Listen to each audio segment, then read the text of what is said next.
আমি 2 দিন যাবত কোনো কিছু বিক্রি করতে পারিনি, সামনে আমার পরীক্ষার ফিস জমা দিতে হবে। আল্লাহ, এখন তুমিই কিছু করো। আরে বাবা শোনো। হ্যাঁ বলো, কি হয়েছে?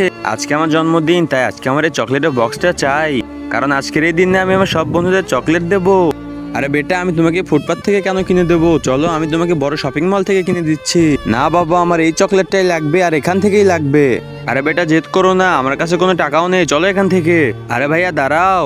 হ্যাঁ বলো, কি হয়েছে? এনে বোন তোর চকলেট, কিন্তু বেটা আমার কাছে কোনো টাকা নেই। তারপরে কি হলো তা দেখার আগে এই দুইটা ছবির মধ্যে যে কোনো একটাকে ভালোবাসলে লাইক এন্ড সাবস্ক্রাইব করো। আমি জানি দুষ্টু ছেলেমেয়েরা লাইক সাবস্ক্রাইব করবে না।